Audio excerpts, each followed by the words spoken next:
Hello students, तो आज पढ़ लेते हैं BSc 6 semester physics unit 4 other devices के वो सारे के सारे इंपॉर्टेंट मल्टीपल चॉइस क्वेश्चन जो इस साल पेपर में आने वाले हैं। ओनली 20 एमसीक्यू और हमारी पूरी की पूरी यूनिट फिनिश। पेपर सेकंड का नाम याद कर लो जिसके याद नहीं है, analogue and digital electronics and application. चलिए साहब मैं स्टार्ट करवा देता हूँ यूनिट 4 अदर डिवाइसेस। तो सिंपल सी बात है, अदर डिवाइसेस देख लेते हैं कौन कौन सी हैं। ज़्यादा हेडिंग पढ़नी नहीं है आपको, तो थोड़ी बहुत थ्योरी पढ़ लो इस यूनिट की। उससे क्या होगा कि सारे के सारे एमसीक्यू आप इजीली सोल्व कर पाओगे, क्योंकि थ्योरी पढ़ी होगी ना। क्योंकि जितने भी एमसीक्यू हैं सब वो थ्योरी से निकालता है यार, और आपने थ्योरी पढ़ रखी है तो सिंपल सी बात है सारे के सारे एमसीक्यू क्वेश्चन जितने भी आएंगे सब सोल्व कर दोगे आप। चलिए साहब पहला क्वेश्चन देखते हैं। एससीआर का पूरा नाम है सिलिकॉन कंट्रोल्स रिएक्टिफायर, सिलिकॉन करंट रिएक्टिफायर। ए तथा बी दोनों, इनमें से कोई नहीं। क्या लग रहा है आपको? एक बार पूरा दिमाग लगा लें, अपना जितना भी दिमाग है पूरे का पूरा लगा लें कि भाई क्या ऑप्शन होगा। अब आपके दिमाग में एक ऑप्शन फंस रहा होगा सिलिकॉन कंट्रोल्स रिएक्टिफायर, और कुछ बच्चों के माइंड में क्वेश्चन फंस रहा होगा सिलिकॉन करंट रिएक्टिफायर। तो राइट ऑप्शन कौन सा? Silicon controls rectifier. बहुत बढ़िया, सिलिकॉन कंट्रोल्स रिएक्टिफायर। ठीक है, याद कर लो ठीक से, सिलिकॉन कंट्रोल्स रिएक्टिफायर ये क्या है? क्वेश्चन फर्स्ट का आंसर है। तो S for silicon, C for controls, R for rectifier. ठीक है, हो जाएगा। यानी कि सिलिकॉन नियंत्रित, ठीक है, सिलिकॉन नियंत्रित और रिएक्टिफायर को हिंदी में हम कहते हैं दिष्टकारी। क्या कहते हैं हम? दिष्टकारी। ध्यान देना, तो सिलिकॉन नियंत्रित दिष्टकारी इसको हिंदी में बोल दिया जाता है। चलिए साहब आगे देखते हैं। क्वेश्चन 2 है, एक एससीआर का प्रतीक है। अरे भैया एससीआर को आप किस तरह से शो करोगे? कभी आपने 12th क्लास में पढ़े होंगे डिष्टकारी, जो यार एसी को डीसी में कन्वर्ट करता है, वही हमारे डिष्टकारी होते हैं। Half wave rectifier and full wave rectifier आपने पढ़ रखे होंगे, है ना। लेकिन आज इतना कुछ पढ़ना पड़ रहा है यार, सोचो जरा, दिमाग लगाओ यार। तो एक एससीआर का प्रतीक है, तो एससीआर का प्रतीक भैया दिमाग लगाना फुल वाला बिल्कुल, कि एससीआर का सिंबल क्या होगा? ये वाला है, ये वाला है, ये वाला है या ये वाला है? ये तो है ही ना, इनमें से कोई नहीं है। तो राइट ऑप्शन मेरे पास कौन सा? सी नंबर है। आप भी सी नंबर पर टिक लगाओ अच्छी तरह से, ठीक है। तो दिमाग में फांस लो कि जो आपके पास एससीआर है, उस एससीआर का जो सिंबल होता है वो ये वाला होता है। जिस किसी सर्किट में आपको शो करना है एससीआर, तो ये लगा दो, पहचान जाओगे आप कि यार यही क्या है, मेरे पास एससीआर है। चलिए आगे देखते हैं। एक एससीआर में कितनी पीएन संधियां होती हैं? थोड़ा सा दिमाग लगाओ। एक एससीआर में कितनी पीएन संधियां होती हैं? यार पीएन संधियां भी होती हैं, हैं भाई? होती है ना। अरे यार क्यों नहीं होती हैं? कितनी होती हैं इसमें? 3 होती हैं। एक एससीआर में कितनी पीएन संधियां होती हैं? तो 3 पीएन संधियां होती हैं। ओके सर, चलिए मैं आगे देखता हूँ। एससीआर का मुख्य उपयोग क्या? बहुत ही मोस्टली इंपोर्टेंट क्वेश्चन है। एससीआर बना किस चीज़ का होता है, कहाँ इसका यूज होता है, ये सब कुछ आपका पता होना चाहिए, ये सब कुछ आपको पता होना चाहिए। अब एक बार फिर से माइंड लगाओ कि एससीआर का मुख्य उपयोग क्या होना चाहिए।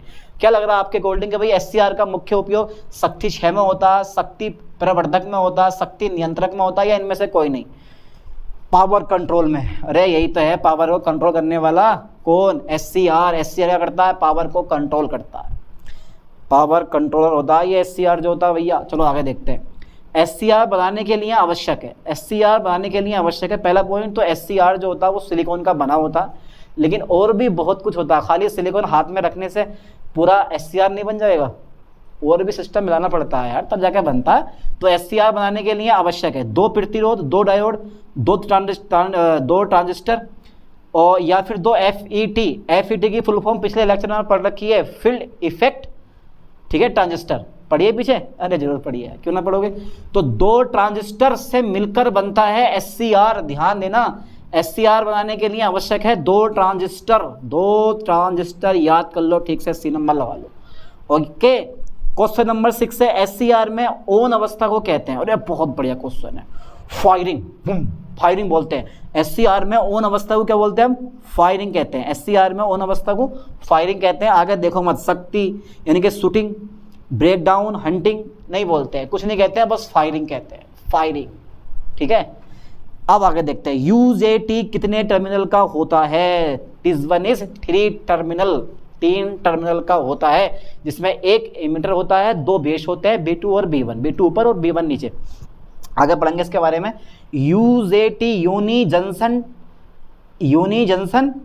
ट्रांजिस्टर, जिसको हिंदी में बोलते हैं आप एकल संधि ट्रांजिस्टर। हाँ, एकल संधि ट्रांजिस्टर ऐसा बोल दो आप, या यूनी जंक्शन ट्रांजिस्टर, है ना।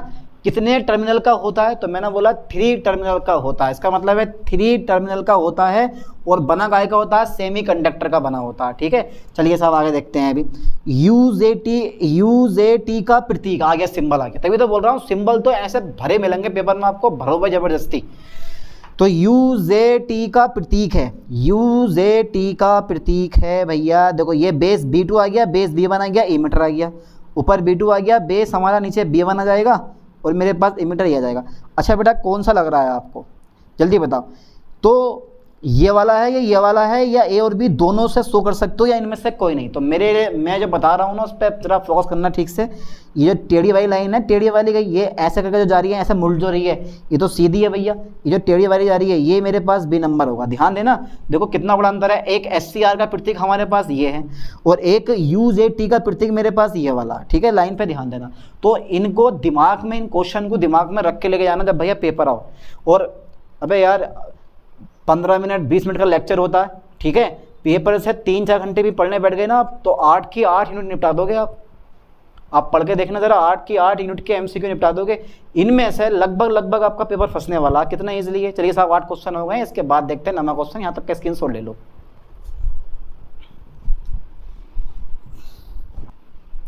तो 8 क्वेश्चन हो गए हमारे। अब 9वां क्वेश्चन देख लेते हैं। अब 9वां क्वेश्चन कुछ इस तरह से है, UJT में आधारों की संख्या है। फुल फॉर्म मैंने पीछे बता दी है, ठीक है, फुल फॉर्म याद कर लो इसकी ठीक से। यूनी जंक्शन ट्रांजिस्टर में आधारों की संख्या कितनी होती है मैंने बता दिया। B2 ऊपर और B1 नीचे होता है, मतलब आधारों की संख्या हमारी कितनी होगी? 2 होगी। ठीक है, अब UJT में B1 तथा B2 के बीच का प्रतिरोध होता है। बहुत ही मोस्ट इंपोर्टेंट क्वेश्चन है कि भैया UJT नोट BJP, UJT, ठीक है। तो UJT में B1 तथा B2 के बीच का प्रतिरोध होता है। जल्दी बताओ बेटा क्या होता है? UJT में B1 तथा B2 के बीच का प्रतिरोध होता है 100 से 500 ओम तक। B नंबर है 500 से 1000 ओम तक, और C नंबर है 1000 से 5000 ओम तक, एंड D नंबर है 5000 से 10000 ओम तक। जल्दी बताओ बेटा कौन सा ऑप्शन है?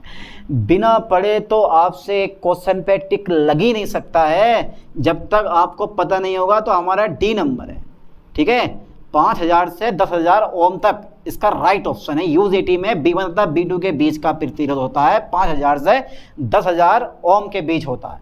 चलिए एक क्वेश्चन और है, क्वेश्चन नंबर 11 है। दिया गया प्रतीक है। अच्छा, दिया गया प्रतीक किस चीज को शो कर रहा है? तो जहां भी आपको 2 बेस दिख जाए ना, जहां भी आपको 2 बेस दिख जाए, एक एमीटर दिख जाए, तो समझ जाना ये UJT ही है, इसके अलावा कुछ हो ही नहीं सकता। तो यहाँ पे लिखा हुआ है, उसमें ऑप्शन में देखो SCR है, डायोड है, FET है और UJT है। UJT है। FET हमने पिछले लेक्चर में पढ़ा है, पिछले यूनिट में पढ़ा है। N चैनल ट्रांजिस्टर पढ़ा है हमने, यानी कि N चैनल पढ़ा है हमने, पढ़ा है N चैनल FET पढ़ा है हमने, और एक P चैनल FET पढ़ा है हमने। वो पढ़ लेना से करके दोबारा। और तो UJT में फायरिंग वोल्टेज होता है। बहुत बढ़िया, UJT में फायरिंग वोल्टेज होता है। VB के बराबर होता है, ईटा VB के बराबर होता है, ईटा VB प्लस VB के बराबर होता है, या इनमें से कोई नहीं। तो UJT में फायरिंग वोल्टेज किसके बराबर होता है? क्या लग रहा है आपको? क्या मानना है आपको? क्या इसका राइट ऑप्शन होगा? मुझे नहीं पता है, आपको पता है, भली बात है, क्योंकि you are very intelligent person. So बताओ जरा बेटा कौन सा ऑप्शन होगा इसका? एक बार दिमाग में फांस लो कि सर इसका ऑप्शन ये वाला होना चाहिए, तो इसका ऑप्शन ये वाला होना चाहिए, ठीक है। तो UJT में फायरिंग वोल्टेज होता है ईटा VB प्लस VB के बराबर। चलिए आगे देखते हैं। क्वेश्चन नंबर 13 है, UJT में VE बराबर VP को कहते हैं। VE बराबर VP को कहते हैं, क्या कहते हैं? पिच ऑफ वोल्टेज, फायरिंग विभव, एक लिखा हुआ है संत तत्व विभव है, ये तो लिखा हुआ है, ये संस्तब्ध तब्ध है, ये बा बना हुआ है, ठीक है। संस्तब्ध विभव और D नंबर है, इनमें से कोई नहीं। जल्दी बताओ बेटा क्या शो कर रहा है? VE बराबर VP को कहते हैं, तो कुछ नहीं, बस फायरिंग वोल्टेज यानी कि फायरिंग विभव कहते हैं, ठीक है। चलिए ऐसे क्वेश्चनों को दिमाग में मसाले करो। क्वेश्चन नंबर 14 मेरे पास आता है, UJT में उत्सर्जक होता है। अच्छा बताओ बेटा UJT में उत्सर्जक कितने होते हैं? तो मैंने बता दिया पीछे, 2 बेस होते हैं, एक मेरे पास क्या होता है, यानी कि 2 आधार होते हैं, और एक मेरे पास इमीटर होता है, उत्सर्जक होता है। तो इसका राइट ऑप्शन मेरे पास क्या है? 1 है। और पेपर में भी ऐसे क्वेश्चन पूछता बिल्कुल सिंपल से, जाते हैं हम पढ़ के डिफिकल्ट, लेकिन क्वेश्चन बिल्कुल इजी पूछता है आपसे। और इसमें भी देखो यूजेटी व्यवहार करता है डायोड की भांति, ट्रांजिस्टर की भांति, डायोड तथा दो प्रतिरोधों के समान व्यवहार करता है, या कोई नहीं, बिल्कुल राइट ऑप्शन मेरे पास सी है, डायोड तथा दो प्रतिरोधों के समान बिहेव करता है। आप भी इस पे सी नंबर पे टिक करो कि भाई राइट ऑप्शन कौन सा है, मेरे पास सी नंबर है, यूजेटी व्यवहार करता है डायोड तथा दो प्रतिरोधों के समान, डायोड तथा दो प्रतिरोधों के समान। कितना इजी क्वेश्चन है, 2 रुपए के इजी से भी इजी क्वेश्चन है या नहीं है, बताओ जरा मुझे। अरे डर, तुम तो डर हो यार। यूजेटी में ऋणात्मक विभव है। अच्छा, ऋणात्मक विभव, यूजेटी में ऋणात्मक विभव है। जब पढ़ोगे ना बेटे यूजेटी की थ्योरी, मजा आएगा पढ़ने में, पढ़ के देखना आप। तो यूजेटी में ऋणात्मक विभव है, शिखर तक लगातार होता है, बेली बिंदु पर खत्म हो जाता है, बेली बिंदु से शुरू होता है, और इनमें से कोई नहीं। तो क्या लग रहा है आपको, तो बिना टाइम गवाए मैं टिक मार दूं बी नंबर पे, बेली बिंदु पर खत्म हो जाता है। ठीक है, बेली बिंदु पर क्या होता है, खत्म हो जाता है। कौन सा विभव, यूजेटी में ऋणात्मक विभव बेली बिंदु पर खत्म हो जाता है। ठीक है, कितने क्वेश्चन हो गए टोटल, हमारे पास 16 क्वेश्चन हो गए हैं, और 16 के 16 क्वेश्चन बिल्कुल ईजी हैं। पेपरों से 3-4 घंटे पहले पढ़ना स्टार्ट कर देना यूनिट बाय यूनिट। ठीक है, 3-4 घंटे में जितनी भी आपकी यूनिट है 8 की 8 यूनिट कवर हो जाएंगी। ठीक है, और इन्हीं में से क्वेश्चन आपके पेपर में पूछे जाएंगे, मानो या ना मानो, यही क्वेश्चन आपको पेपर में रखे हुए मिलेंगे। ठीक है, इसलिए बोल रहा हूँ बार बार इन्हीं क्वेश्चनों को बार बार प्रिपेयर करो, बार बार पढ़ने की समझने की कोशिश करो, और दिमाग में फांस लो इनके ऑप्शन के यार ये होंगे। और लास्ट टाइम में पेपरों से 2-3 घंटे पहले पढ़ोगे तो सिंपल सी बात है यार, और ज़्यादा डीपली आपके माइंड में फंस जाएंगे। ठीक है, चलिए यहाँ तक का स्क्रीनशॉट लें, इसके बाद देखते हैं। चलिए साहब, हो 16 क्वेश्चन, अब 17वां क्वेश्चन और देख लेते हैं। 17वां क्वेश्चन कुछ ये कहता है हमसे कि भैया SCR में विभव पतन होता है। विभव पतन का मतलब होता है विभव में कमी। ठीक है, बहुत कम होता है विभव पतन, या बहुत अधिक होता है, या नियत होता है, या फिर नगण्य होता है। क्या लग रहा है आपको कि भैया SCR में विभव पतन होता होगा या नहीं होता होगा? अब विभव पतन क्यों नहीं होता क्या? अच्छा ये बताओ, जो इन्वर्टर वाले बैटरी होते हैं, बैटरियाँ जिन्हें बोलते हैं बैटरी, क्या उनके भीतर विभव पतन होता है? हाँ भाई होता है, क्यों नहीं होता? विभव जहाँ से भी धारा आ रही होगी विभव का मान गिरता ही गिरता है, विभव का मान गिरता है काफ़ी। ठीक है, तो विभव पतन होता है भाई। तो SCR में विभव पतन होता है, बहुत अधिक, बहुत कम, नियत, नगण्य होता है। पर कैसा होता है? बहुत कम होता है। ठीक है, नगण्य मत सोचना, नगण्य तो बिल्कुल ही जीरो से भी खत्म कहानी हो गई एकदम। तो SCR में विभव पतन होता है बहुत कम। ठीक है, SCR को कभी कभी कहा जाता है, SCR को कभी कभी क्या कहा जाता है 18वें क्वेश्चन में? TRIAC, DIAC, UJT, यानी डी नंबर है थीरिस्टर। क्या बोलते हैं इसको, जरा बताओ। थीरिस्टर है। तो राइट ऑप्शन आपको कौन सा लग रहा है कि SCR को हम कभी कभी क्या बोल देते हैं? भाई मुझे नहीं पता, आप खुद बताओ कि SCR को सर कभी कभी हमें ये बोलना चाहिए, और मैं वो ही बुलाऊंगा। बताओ क्या बोलूँ? पिंकी, चिंकी? अरे नहीं यार, इसका नाम है थीरिस्टर। तो SCR को कभी कभी कहा जाता है थीरिस्टर। ठीक है, क्या बोलते हैं हम? थीरिस्टर। चलिए आगे देखते हैं। ऑफ स्थिति में SCR में धारा है, वो क्वेश्चन नंबर 19 है। यार सिंपल सी बात है, जब SCR ऑफ है तो क्या उसमें धारा प्रवाहित होगी? अरे होगी, बहुत अधिक है ऑप्शन, बहुत कम है, इनमें से कोई नहीं, नगण्य। तो नगण्य धारा प्रवाहित होगी। ऑफ स्थिति में SCR में धारा है, अगर आपने SCR को ऑफ कर दिया तो उसमें धारा प्रवाहित नहीं होती है। तो बोला क्या यार? नगण्य होती है, पर नगण्य ना के बराबर, जिसका हम यूज़ कर ही नहीं सकते हैं, वही तो होता है नगण्य। SCR प्रयुक्त होता है रिले कंट्रोल में, हीटर कंट्रोल में, नियंत्रित शक्ति संप्रेषण में, इनमें से कोई नहीं। तो इसका राइट ऑप्शन है, मैंने पीछे भी लिखवाया कि भैया पावर को कंट्रोल करता है, ये शक्ति नियंत्रक के रूप में SCR का यूज़ होता है। तो शक्ति नियंत्रित शक्ति संप्रेषण में, तो ऑप्शन कोई से भी दे, पर अपने ऑप्शन पे अटल रहना आप। कितने क्वेश्चन हो गए हमारे? 20 क्वेश्चन हो गए, और 20 के 20 क्वेश्चन बिल्कुल ईजी हैं, आराम से आप कवर कर लोगे। नहीं कर लोगे, और इन्हीं में से पेपर में आपके क्वेश्चन फंसने वाले हैं, कोई रोक नहीं सकता।